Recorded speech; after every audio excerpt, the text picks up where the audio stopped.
여러분 반갑습니다. 4월의 세 번째 주일입니다. 온라인 수업 듣느라 고생이 많으시죠? 전도사님도 산더미처럼 쌓여있는 과제를 하느라 죽을 맛입니다.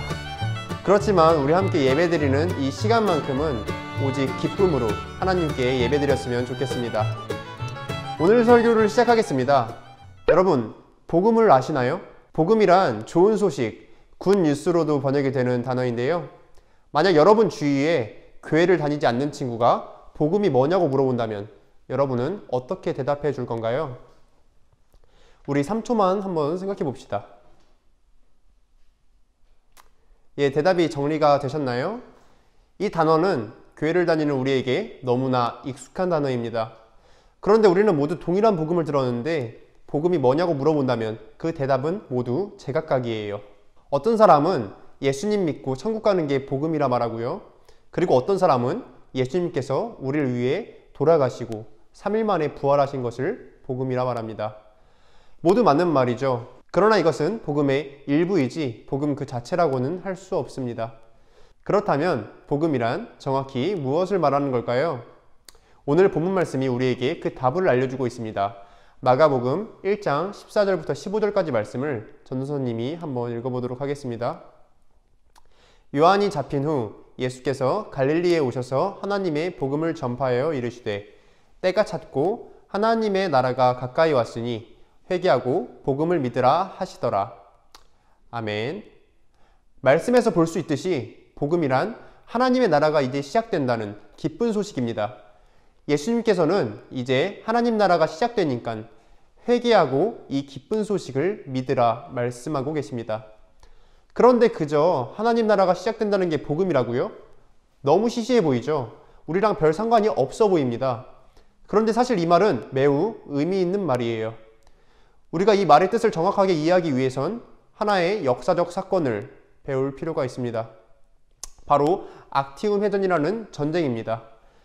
유명한 전쟁이라 학교에서 한 번쯤 들어봤을 수도 있을 것 같아요. 간단히 요약하자면 당시 카이사르라는 로마의 최고 권력자가 암살되는데 그 최고 권력자의 자리를 놓고 옥타비아누스와 안토니우스라는 사람이 전쟁을 하게 됩니다. 그리고 카이사르의 아들인 옥타비아누스가 전쟁에서 승리하게 되고 새로운 로마의 황제로 등극하게 되는데요. 이 옥타비아누스의 전쟁 승리 소식과 이제 새로운 황제가 등극하게 될 거라는 소식이 로마 전역에 퍼지게 됩니다. 그리고 로마 사람들은 바로 이 소식을 복음이라 불렀습니다. 그러니까 본래 복음이란 말은 새로운 황제가 등극하거나 황제가 전쟁에서 승리하였다는 기쁜 소식을 가리키는 말이라는 거죠. 오늘 본문 말씀에서 예수님께서는 우리에게 하나님 나라의 복음을 전해주고 계십니다. 하나님께서 이 세상의 새로운 황제로 등극하셨다는 기쁜 소식을 전해주고 계십니다. 그렇다면 이 세상의 악한 왕을 섬길지 하나님을 섬길지 갈팡질팡하던 우리들은 결단을 내려야 합니다. 새로운 왕이신 하나님을 따르는 삶을 살 것인지 아니면 이미 처참히 패배해버린 세상과 사망, 권세를 따르는 삶을 살 것인지 결단 내려야 합니다. 이미 예수님을 통하여 하나님께서 이 세상 권세를 꺾으시고 그리고 승리하셨다는 소식이 우리에게 전해졌습니다. 그리고 전쟁에서 승리한 왕이 본국으로 돌아오기까지 잠깐의 시간이 걸리듯이 하나님의 본격적인 통치가 시작되기까진 잠깐의 시간이 걸릴 것입니다. 여러분, 지금까지 우리가 만일 하나님을 따르지 않고 세상 권세를 따르던 삶을 살았다면 우리는 오늘 본문 말씀처럼 회개하고 하나님을 따르는 삶을 살아야 합니다. 우리가 섬기는 왕이 바뀐다면 우리가 따르는 법도 바뀔 것이고 결국 우리의 행위 또한 바뀌게 될 겁니다.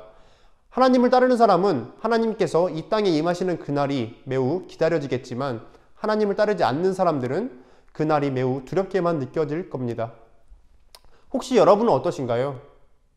혹시 하나님을 따른다고 하는데도 우리의 삶이 조금도 변화되지 않고 하나님이 오시는 그날이 두렵게만 느껴지시진 않나요? 만일 그렇다면 오늘 본문 말씀을 다시금 가슴에 새기셨으면 좋겠습니다.